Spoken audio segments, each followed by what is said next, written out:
O capítulo 5 do segundo livro de Samuel trata sobre as seguintes histórias. O capítulo 5 do segundo Samuel, né?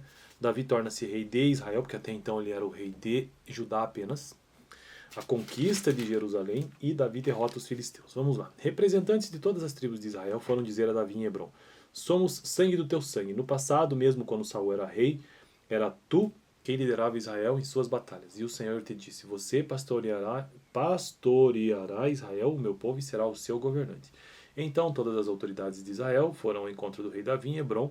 O rei fez um acordo com eles em Hebrom perante o Senhor, e eles ungiram Davi rei de Israel. Davi tinha 30 anos de idade quando começou a reinar, e reinou durante 40 anos, ou seja, 30, 40, 50, 60, 70 anos. Será que é isso?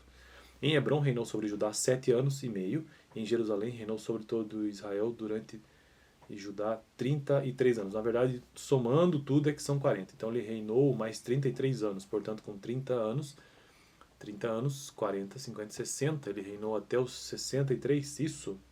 Acho que é isso, né? Até os 63 anos. Davi torna-se rei de Israel, então. Porque nos vídeos passados nós vimos que já havia uma divisão aqui, né? Por conta do filho de Saul, que se tornou rei de Israel, de uma região específica, e Davi rei de Judá. E no vídeo passado, este filho de Saul, ou seja, Isbosete, foi morto. E aqui então Davi torna-se rei de todo Israel. Agora a história sobre a conquista de Jerusalém. O rei e seus soldados marcharam para Jerusalém para atacar os jebuseus que viviam lá. Até então Jerusalém não era uma cidade que pertencia a Israel. Então a conquista de Jerusalém acontece aqui no período de Davi, no capítulo 5 do 2 Samuel.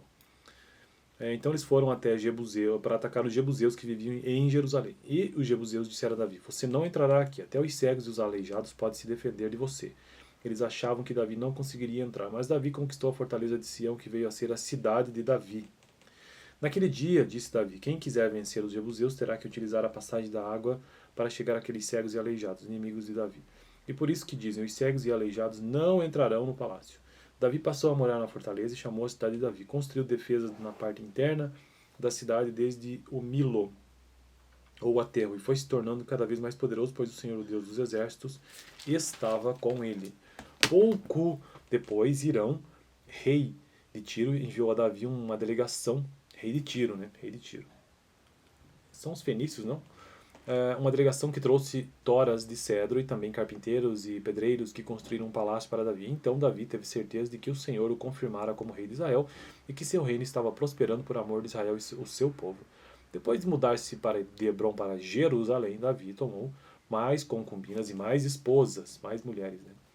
E gerou mais filhos e filhas. Estes são os nomes dos que lhe nasceram ali. Samuá, Sobabe, Natã, Salomão, nasceu aqui, né? Salomão. Ibar, Elisua, Nefeg, Jáfia, Elisama, Eliada e Elifelete.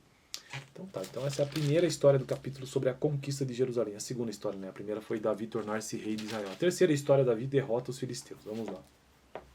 Ao saberem que Davi tinha sido ungido rei de Israel, os filisteus foram com todo o exército prendê-lo, mas Davi soube disso e foi para a fortaleza. Tendo os filisteus se espalhado pelo vale de Refaim, Davi perguntou ao Senhor: devo atacar os filisteus?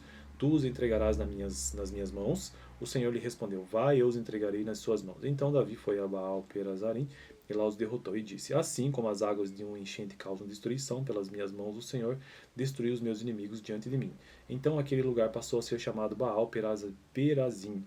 Como os filisteus haviam abandonado os seus ídolos ali, Davi e seus soldados os apanharam. Mais uma vez os filisteus marcharam e se espalharam pelo vale de Refaim. Então Davi consultou o Senhor de novo, que lhe respondeu: não ataque pela frente, mas dê a volta por trás deles e ataque em frente das amoreiras. Olha, tinha amora, rapaz. Assim que você ouvir um som de passos por cima das amoreiras, saia rapidamente, pois será esse o sinal de que o Senhor saiu da sua frente para ferir o exército dos filisteus. Davi fez como o Senhor lhe tinha ordenado e derrotou os filisteus por todo o caminho desde Gibeon até Gezer.